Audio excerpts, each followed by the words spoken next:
Hi everyone, welcome to my channel. आज हम high value instrument जो उस्टर कंपनी का द्वारा बनाया गया है उसका मशीनरी का प्रिंसिपल के बारे में बताएंगे। उसमें क्या क्या रिपोर्ट बनता है और क्या काम आता है। जैसे कि आपको मालूम है, इससे पिछला वीडियो में हम लोग बात हुआ था, ऑफिस के बारे में बताए थे। ऑफिस मतलब एडवांस फाइबर इंफॉर्मेशन सिस्टम। वो क्या होता है, ऑफिस होता है अपना प्रोसेस में जो इन हाउस है उसमें कैसे क्वालिटी में सुधार कराएंगे प्रोसेस का फाइन ट्यूनिंग के लिए। और जो एच होता है इसको हाई वॉल्यूम इंस्ट्रूमेंट भी बोलते हैं एच को। और उसका मेन काम होता है मतलब कर्टन का जो सैंपल आता है, सैंपल वगैरह चेक करते, और सैंपल चेक करते हैं उसमें बहुत सारी रिपोर्ट आता है जो अपना स्पिनिंग के लिए यूज होता है। और उसमें जो जो रिपोर्ट आता है देखिए, फाइबर लेंथ आता है में, माइक्रो लेयर वैल्यू आता है जो बोलते हैं, लीनियर डेंसिटी जो फाइननेस बोलते हैं माइक्रोग्राम पर इंच में आता है। उसके बाद लेंथ यूनिफॉर्मिटी आता है। लेंथ यूनिफॉर्मिटी मतलब जैसे कोई आपका एवरेज लेंथ है उसकी नज़दीक का कितना फाइबर है। जो जैसे एवरेज लेंथ समझ लो आपकी 28 है, तो 28 का आसपास का जितना नंबर ऑफ फाइबर ज़्यादा होगा इसको यूनिफॉर्मिटी ज़्यादा बोलेंगे। और उसमें स्पिनिंग में फ़ायदा होगा।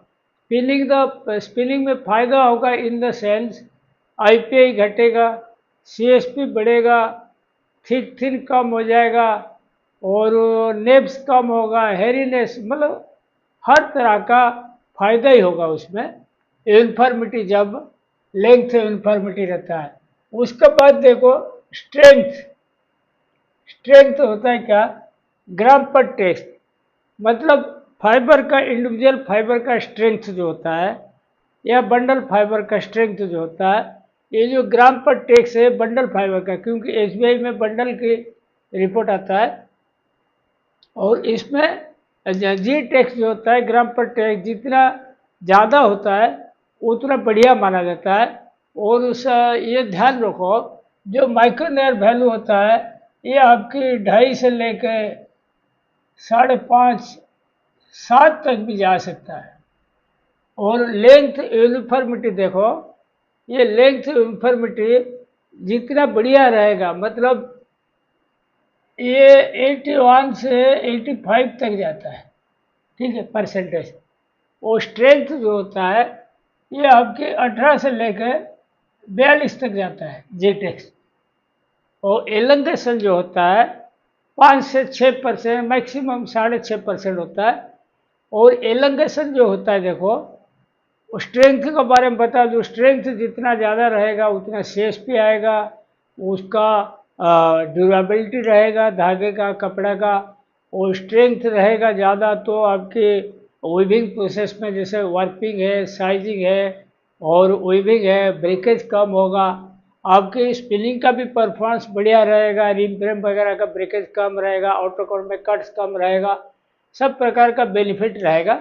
और एलंगेशन जो होता है फाइबर ब्रेकिंग, फाइबर ब्रेकिंग मतलब एलंगेशन, पहले बात समझो क्या चीज़ है। समझो एक फाइबर है, ठीक है, इतना लंबाई का है, आपने इसको खींचा, इसको इसको एक साइड में क्लम्पिंग कर दिया, एक साइड खींचा, तो आपके इतना समझ लो लंबा हो गया। तो ये समझ लो आपकी 30 का है, ठीक है। आपने जब इसको खींचा तो ये समझ लो हो गया 32 हो गया, एग्जाम्पल बोल रहा हूँ, 32 हो गया। तो कितना इसका बढ़ा, 2 बढ़ा।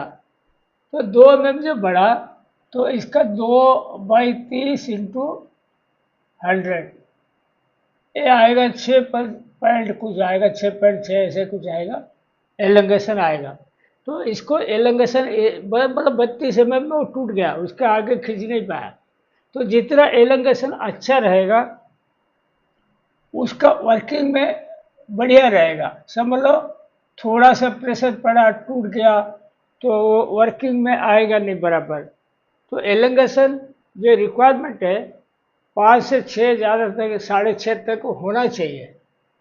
उसके बाद देखो are D value, degree of reflection या वाइटनेस। आर डी वैल्यू जो होता है बहुत इम्पोर्टेंट है। जैसे कि आर डी वैल्यू का मेरा एक वीडियो है, कंप्लीट वीडियो है, उसमें आर डी वैल्यू का पूरा जानकारी दिया गया। तो आर डी वैल्यू जो होता है वाइटनेस, मतलब कितना ये लश्चरस है, कितना ग्लेज दिखता है, जो कपास है कितना ग्लेज दिखता है। जितना लश्चरस होगा, जितना वाइट ज़्यादा होगा, तो उतना वो फाइबर स्ट्रांग भी होगा और क्वालिटी वाइज बेस्ट माना जाता है। तो ये जो आर डी वैल्यू होता है देखो, अब इसको 50 से लेके 85 तक रहता है। एक नंबर है, कोई परसेंटेज नहीं रहता है। और आर डी वैल्यू जो होता है 50 से लेके 85 तक रहता है। और इंडियन कॉटन जो होता है 72 से लेकर 76 तक, ये इतना आर डी वैल्यू स्टैंडर्ड माना जाता है। उससे 72 से कम होगा तो दिक्कत जाएगा, वो 76 से ऊपर जाएगा बढ़िया है। वो जो रेंज बताया 85 तक है ना, 85 किसका आता है मालूम है? जैसे आपकी पीमा कटन है अमेरिका का, और इजिप्ट का जो कटन है इजिप्शियन कटन, और ऑस्ट्रेलियन कटन, वो पूरा बिल्कुल पॉलिस्टर जैसा दिखता है, पूरा वाइट कलर दिखता है। उसमें आर डी वैल्यू जो होता है 80, 81, 82, ऐसे 85 तक भी आता है। पॉलिस्टर में उसमें ज़्यादा अंतर नहीं दिखता, लंबी लंबी लंबी फाइबर रहता है, वो बढ़िया रहता है। उसके बाद देखो plus b value. Plus b value जो होता है वो एलोनेस के बारे में, मतलब जो फाइबर है कितना पीलापन है। जैसे अपन कॉटन का खेती करते तो सबसे पहले जो क्रॉप निकालते हैं वो थोड़ा सफ़ेद ज़्यादा रहता है, मतलब बी प्लस वैल्यू जो होता है प्लस बी वैल्यू कम रहता है। मतलब प्लस बी वैल्यू जो होता है ये मतलब 7 तक आता है, 7, 7.5 ऐसे आएगा। और जैसे जैसे पुराना हो जाएगा, जैसे आप दूसरा पिक किया, दूसरा पिकिंग किया तो उसमें 9 से 10 तक आ जाएगा, ठीक है। उसके बाद थर्ड या लास्ट पिक करेगा तो 11.5, 12 तक आ जाएगा। तो इसीलिए अपना कभी भी अपन मतलब नया कटन आता है ना, और लट चेंज करते हैं। पहले वाला माल पूरा काट के पूरा खाली करके फिर नया वाला माल बढ़िया से क्लीन करते हैं, फिर चालू कराते हैं। तो अगर ऐसे नहीं करेंगे तो शेड वेरिएशन आएगा। बी प्लस वैल्यू जो होता है शेड वेरिएशन का बहुत इसका असर पड़ता है। अगर ज़्यादा रेंज में रखोगे आप बी प्लस वैल्यू का तो आपकी शेड वेरिएशन आने का संभावना रहता है। तो इसीलिए बी प्लस वैल्यू का जो रेंज होता है, जैसे समझ लो 1.5 रेंज रहेगा, मतलब आपने 9 डाला तो ज़्यादा से ज़्यादा 10.5 तक डालोगे, या 9.5 डाला तो 11 तक डालोगे, या 8 डाला तो 10.5 तक डालोगे, और 9.5 तक डालोगे। तो ऐसे 1.5 पॉइंट, मतलब प्लस माइनस 0.7 तक रहता है इसका ये। तो अगर ज़्यादा रेंज वाला डाल दोगे, मतलब ज़्यादा फर्क वाला डाल दोगे, तो आपकी शेड वेरिएशन आएगा। शेड वेरिएशन में क्या होता है, डाई पिकअप अलग अलग हो जाता है, और वो कपड़ा बिल्कुल डाई होने के बाद क्लाउडी दिखता है, मतलब बादल जैसा सफ़ेद काला जैसे अलग कलर का आएगा। तो फिर पार्टी इसका उसका ऊपर ये हो जाता है। मैच्योरिटी देखो, मैच्योरिटी जो होता है कॉटन का सेल वॉल डेवलपमेंट के ऊपर है। कॉटन का सेल वॉल समझ लो एक है, ये कॉटन है, और ये उसका क्रॉस सेक्शन है। और एक रहता है देखो, ये कॉटन है, ये इसका क्रॉस सेक्शन है। तो इसमें देखो ये सेल वॉल जो होता है ना, ये यहाँ जैसे छेद जैसा रहता है, ये सेल वॉल यहाँ बहुत ज़्यादा है, यहाँ कम है। तो ये जो होता है ओके, ये होता है इमेच्योर। तो क्या होता है, सेल वॉल जिसमें डेवलप होता है, मतलब फाइबर बड़ी का जो वजन है उसका अच्छा वाला कॉटन में 50 से 80% तक वजन आना चाहिए, जो सेल वॉल का, जो उसका वो सेंटर से बाहर तक जो होता है उसका थिकनेस। और जो इमेच्योर फाइबर होता है, ऐसे वाला जो फाइबर होता है, इसका सेल वॉल बहुत कम पतला रहता है। वो कभी कभी बीच में फाइबर मुड़ जाएगा, फ्लैट जैसा हो जाता है, तो उसमें 25 से 30% तक आएगा। ठीक है, इसको इमेच्योर फाइबर बोलते हैं। इमेच्योर फाइबर क्या होता है, कोई काम का नहीं रहता, डाई उसका अंदर नहीं जाता, और वो गोड़ा गोड़ा बन जाता है, जो डाई खींचेगा नहीं तो पूरा स्पार्किंग करता रहेगा कपड़ा में, तो बहुत डेंजर चीज़ है। उसके बाद देखो एस एफ आई मैच्योरिटी देखो आपकी 82 से 84 85 तक सही रहता है। उससे कम वाला आता है तो आपको दिक्कत जा सकता है। ऐसे भाई हो गया short fiber index. Short fiber index मतलब जो कटर में 12.7 mm से जो नीचे वाला लेंथ रहता है उसको सर्ट फाइबर बोलेंगे। वो ये जितना ज़्यादा रहेगा उतना आपको हेरीनेस बढ़ेगा, आपके IPI बढ़ेगा, आपकी नेप्स बनेगा, आपकी सब प्रकार का बीमारी आएगा।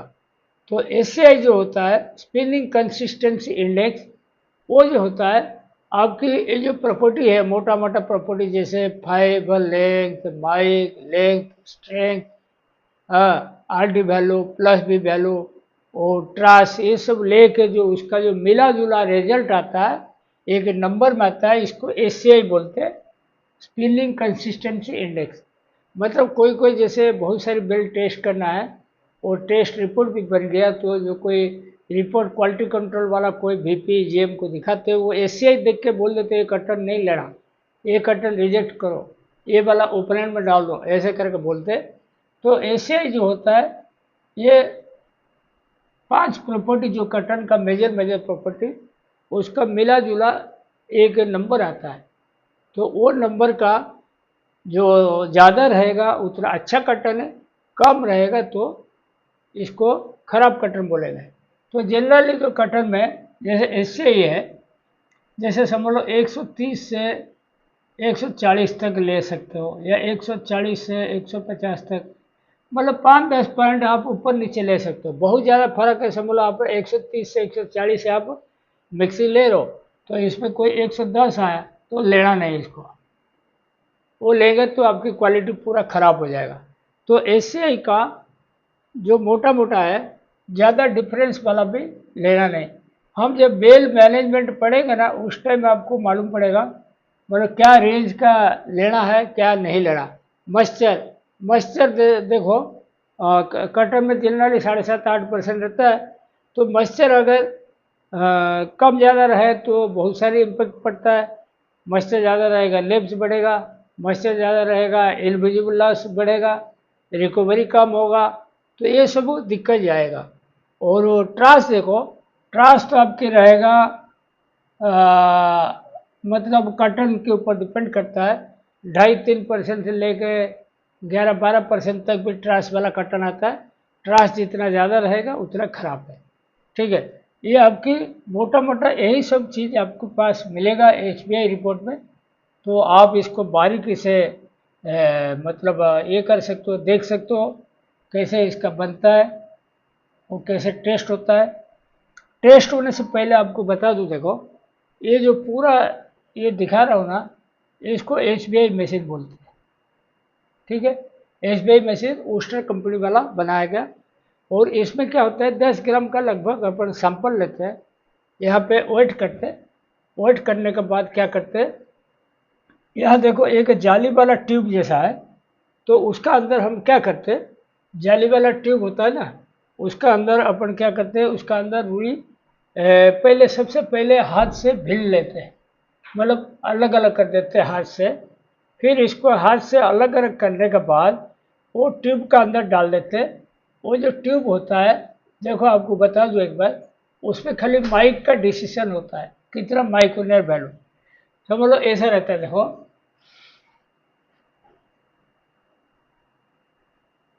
ठीक है, वो यहाँ छेद रहता है, इधर भी छेद रहता है, समझ लो कटर अपने यहाँ डाल दिया, अंदर भर लिया, पूरा कटर भर दिया यहाँ।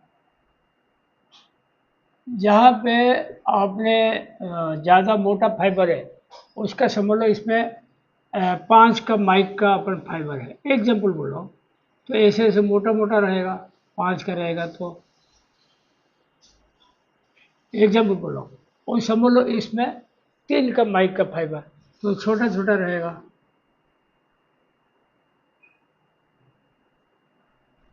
तो ये ध्यान रखो, जब ज़्यादा फाइबर रहेगा इसका अंदर गैप बहुत ज़्यादा रहेगा, फाइबर टू फाइबर गैप ज़्यादा रहेगा।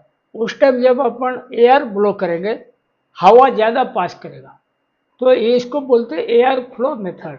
अगर ज़्यादा हवा पास करेगा तो ये सोच लो माइक्रोनर वैल्यू ज़्यादा है। जैसे पतला पतला फाइबर भरा हुआ तो हवा कम जाएगा, पूरा कंपैक्ट रहेगा, तो इसका माइक कम है।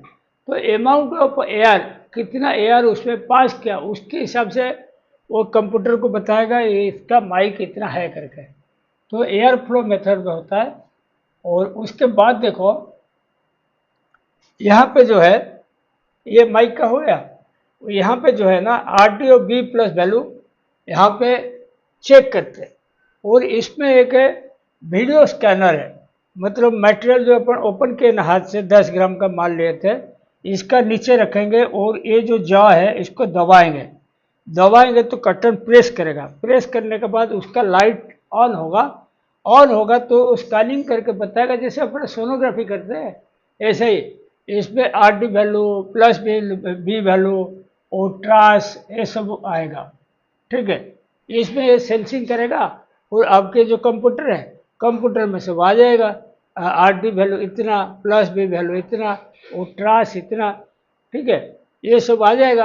अच्छा, R D value b plus b value वो कलर से पकड़ में आ जाएगा, लेकिन जो ट्रांस होता है देखो, surface area of trash divide by surface area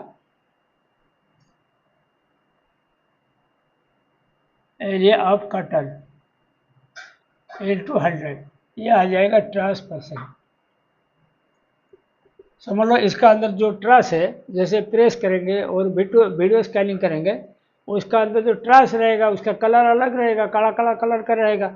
इसमें कलर ही तो मतलब बताता है। आर डी मतलब वाइटनेस कितना है, प्लस बी मतलब येलोनेस कितना, और ये ट्रांस है तो काला होगा, तो उसी हिसाब से वो बताएगा कितना सरफेस एरिया ट्रांस कवर कर रहा है, कितना कटन का, फ्रेश कटन का कितना एरिया, उसमें इसको डिवाइड किया और ये ट्रस्ट परसेंटेज आ जाएगा। ठीक है, तो इसमें ट्रस्ट परसेंटेज आएगा। और दूसरा एक देखो, यहाँ पे जब कटन डालेंगे, ये हरा हरा जो कटन है, ठीक है, कटन डालेंगे, इसको अपन प्रेस करेंगे, वो क्या करेगा, उसका एक क्लम्पिंग सिस्टम है अंदर उसका कंप्यूटर में, वो क्या करेगा आपकी लेंथ बता देगा कितना है, स्ट्रेंथ बता देगा कितना है, ये सब बता देगा। ठीक है, और लेंथ यूनिफॉर्मिटी भी यही बताएगा, लेंथ यूनिफॉर्मिटी।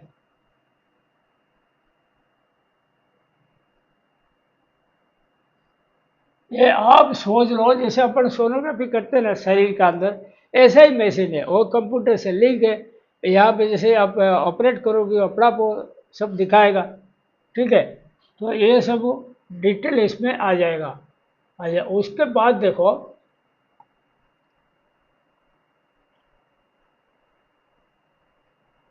इसका ऑपरेशन पीसफुल देखो, ऑब्जेक्टिव क्या देखो, to check physical parameters of cutter.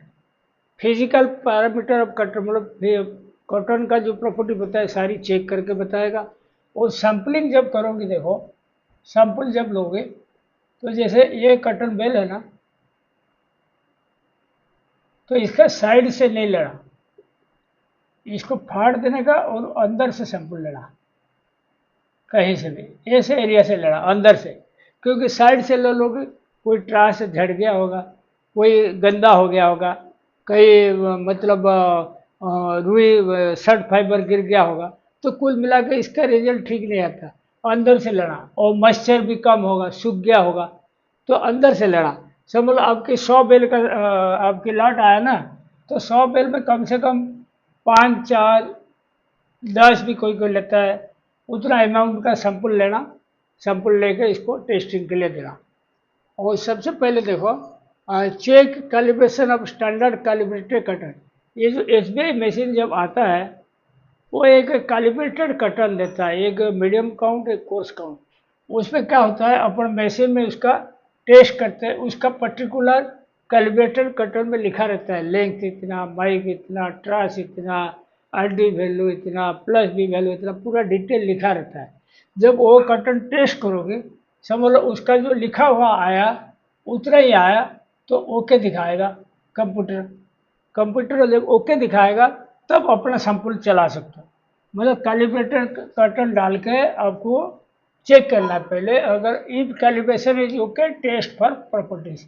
अगर कैलिब्रेशन सही दिखाए, ओके दिखाए, तो अपना सैंपल चालू करना।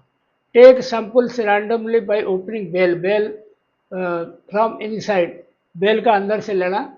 और sample must weigh before testing 10 gram plus minus रहेगा, चलेगा। मतलब 8.5 से 11 ग्राम, 11.5 ग्राम तक भी चलता है। ठीक है, इतना वजन का सैंपल लेना। अच्छा, उसका देखो फाइब्रोग्राम प्रिंसिपल। फाइब्रोग्राम प्रिंसिपल क्या होता है, ये वाला जो होता है फाइब्रोग्राम प्रिंसिपल में होता है, ये वाला। इसमें आपकी लेंथ, लेंथ यूनिफॉर्मिटी, स्ट्रेंथ, एलंगेशन, ये सब आ जाएगा यहाँ तक। ठीक है, फाइबर का जितना लेंथ का, स्ट्रेंथ का, एलोंगेशन का, ये सब वो इसमें आ, लेंथ यूनिफॉर्मिटी का, ये सब बीच वाला इसमें आ जाएगा इसमें। तो इसमें देखो लेंथ क्या होता है, upper half mill length and span length in MM. Length जो होता है अपर हाफ मिल लेंथ, जिसको बोलते हैं यूएच एम एल, इसका आता है। एंड स्पान लेंथ आता है। स्पान लेंथ मतलब 50% स्पान लेंथ, और एक रहता है 2.5% स्पान लेंथ, जैसे दोनों आता है। ठीक है, उसके बाद देखो लेंथ यूनिफॉर्मिटी। लेंथ यूनिफॉर्मिटी जो होता है, यूनिफॉर्मिटी इंडेक्स भी बोलता है, कोई कोई यूनिफॉर्मिटी रेशियो भी बोलता है। और वो कैसे होता है, जैसे मीन लेंथ में यूएचएमएल डिवाइड करोगे तो यूनिफॉर्मिटी इंडेक्स बोलते हैं, यूआई। ठीक है, और यूनिफॉर्मिटी रेशियो जो होता है 50% स्पान लेंथ में 2.5% स्पान लेंथ डिवाइड करोगे, यूनिफॉर्मिटी रेशियो आएगा। तो कुल मिला के यूनिफॉर्मिटी का आपको मोटा मोटा बता दूं, इसमें आप नहीं पढ़ना।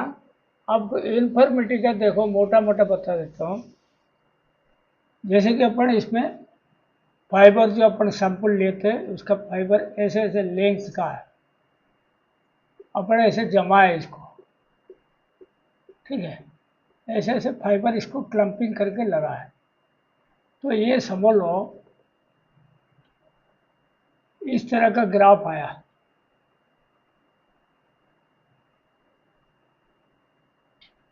ठीक है, और यहाँ पे समझ लो आपकी जो लेंथ है, ये सारे 12.7 mm। तो ये हो गया आपकी शर्ट फाइबर। ठीक है, और समझ लो यहाँ पे जो क्लम्पिंग के है, ये इतना एरिया सिर्फ 2.5% लॉन्गेस्ट फाइबर है। 2.5% लॉन्गेस्ट फाइबर है। ठीक है, 2.5% लॉन्गेस्ट फाइबर होता है, 2.5% स्पान लेंथ होता है, ये वाला।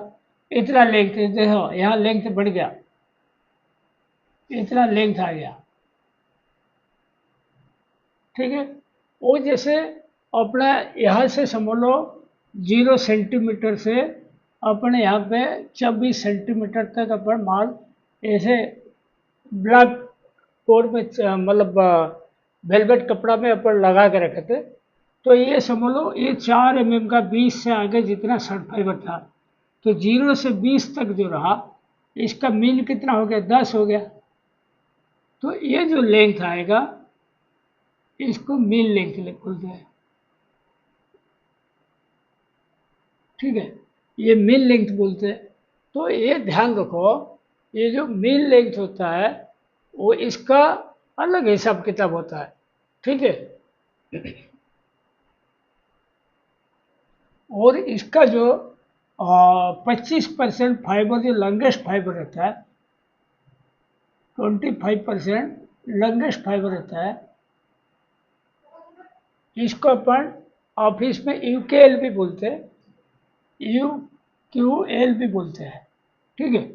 और ये जो ये रहता है, इसके हिसाब से अपन हर जगह गेज करते हैं, ना मेन लेंथ में करते हैं या टू पे जो ये शर्ट फाइबर पे करते हैं। ये जो यूकेएल रहता है या 5% ऑफिस लेंथ बोलते हैं, उसका ऊपर अपन हर जगह गेज करते हैं। और ध्यान रखो, जैसे कि अपना प्रोसेस में चालू करते हैं, आहिस्ता आहिस्ता हर जगह थोड़ा लेंथ बढ़ना चाहिए, क्यों हर जगह शर्ट फाइबर निकलेगा और नेप से निकलेगा, ट्रास से निकलेगा, तो फाइबर का क्वालिटी डेवलप होता रहता है। उसके बाद देखो strength, bundle of fibre breaking force required to break the fibre clamped by combing device. जैसे ये फाइबर का अपन एक बंडल का ऐसे ऐसे है, तो इसमें जैसे जो क्लम्पिंग डिवाइस में ऐसे पकड़ा हुआ, इधर से सब लोग खींचेंगे तो बंडल जितना में टूटेगा उसको ही अपन स्ट्रेंथ बोलते हैं। ये जी टेक्स में आता है, जैसे कि आपको बताया था। और यहाँ जो फाइबर का स्ट्रेंथ आता है बंडल के हिसाब से आता है, सिंगल फाइबर का स्ट्रेंथ नहीं है, बंडल फाइबर का, ध्यान रखो। उसके बाद देखो एलंगेशन, एलंगेशन का समझा था, मतलब खींचने से कितना बड़ा होता है, वो जितना डिफरेंस रहेगा बड़ा हुआ, उसी को उतना ओरिजिनल लेंथ में डिवाइड करके 100 गुना कर देना, एलंगेशन होगा। एलंगेशन जितना ज़्यादा होगा तो उतना बढ़िया होगा। एलंगेशन मतलब देखो मोटा मोटा amount of stretch required to break. जैसे फाइबर है, कितना इसको खींचने से टूट जाता है उसको एलंगेशन बोलते हैं। जो मात्रा, जितना अमाउंट आपने खींचा उसको एलंगेशन बोलते हैं। जितना एलंगेशन बढ़िया रहेगा उतना अच्छा क्वालिटी माना। Micronaire value linear density of sliver single fibre. जैसे यहाँ पे अपन फाइबर जो पाइप का अंदर डालते हैं, और ऊपर जाली वाला कवर है, नीचे जाली वाला कवर, एयर फ्लो करते हैं, तो माइक्रोनर वैल्यू जितना पतला होगा उतना बेनिफिट है, रिंग फिल्म में टीएम कम लगेगा, सिंपलेस में टीएम कम लगेगा, और वो धागे का शेष भी बढ़ेगा, वर्किंग बढ़िया होगा, ये सब चीज़ रहेगा। और जितना माइक्रोनर वैल्यू ज़्यादा होगा उतना आपको परेशानी बढ़ेगा, प्रोडक्टिविटी कम आएगा, टीएम ज़्यादा जरूरत पड़ेगा, सब प्रकार का बीमारी आएगा इसमें। उसके बाद देखो कलर गाइड जैसे आरडी, वाइटनेस, वाइटनेस, और प्लस बी हो गया येलोनेस, जैसे बताया था आपको, RD value plus b value, हाँ सब इसमें आ जाएगा। और trash percentage, surface mass of trash divide by surface mass of cotton, इसमें आ जाएगा, सब आ जाएगा। और इसमें वीडियो स्कैनर के द्वारा ये अमाउंट जो आएगा। उसके बाद देखो SFI, shirt fibre index below 12.7। अच्छा, जो शर्ट फाइबर को बता रहा था आपको, ऐसे समझ लो आया, इतना शर्ट फाइबर हुआ, समझ लो 1 ग्राम का आपने सैंपल लिया था, एग्जाम्पल बोलो, तो ये जितना शर्ट फाइबर आया ना, इसका भी वजन कर लेना। जितना वजन आएगा उसमें समझ लो 0.05 ग्राम आया, तो इसमें इसको सैंपल डिवाइड करके 100 गुना कर देना, वो परसेंटेज आएगा शर्ट फाइबर का, ठीक है। तो शर्ट फाइबर का ऐसे ही वजन होता है तो मालूम पड़ता है। एशिया स्पिनिंग कंसिस्टेंसी इंडेक्स, इसमें देखो UHML जो होता है, अपर हाफ मिल लेंथ, तो 50% स्ट्रे मतलब इसका डिपेंड करता है, एशियाई वैल्यू में 50% योगदान रहता है UHML का, माइक का 10% माइक्रोनर वैल्यू का। और ये जो होता है माइनस होता है, मतलब माइक्रोनर वैल्यू बढ़ेगा तो एशियाई घटेगा। यहाँ देखिए लेंथ बढ़ेगा, स्ट्रेंथ बढ़ेगा, और ये सब आरडी बढ़ेगा, तो ये सब गुड क्वालिटी में आएगा। तो खाली माइक जो ज़्यादा अंक होता है तो कम हो जाता है, इसलिए माइनस है, ये 10% घटाएगा अगर माइक बढ़ेगा। और स्ट्रेंथ देखो 30% रोल है, trash R D plus b value ये भी 30% का रोल है। तो कुल मिलाकर ये 5 प्रॉपर्टी को लेकर एशियाई का डिसीजन होता है।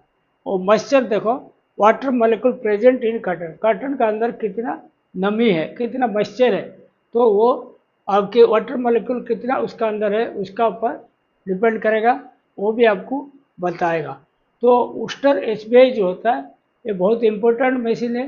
इसका आप बराबर चेक करते रहिए कर्टन, जो कर्टन ख़राब है इसको बिल्कुल डिस्कार्ड कर दीजिए, लीजिए नहीं तो ओपनर में डाल दीजिए। लेकिन बढ़िया से इसको टेस्ट करके लेने से आपका कंपनी को तरक्की होगा, क्वालिटी भी बेहतर रहेगा और कंसिस्टेंसी रहेगा। आज का वीडियो यहीं पे समाप्त करता हूँ। Thank you.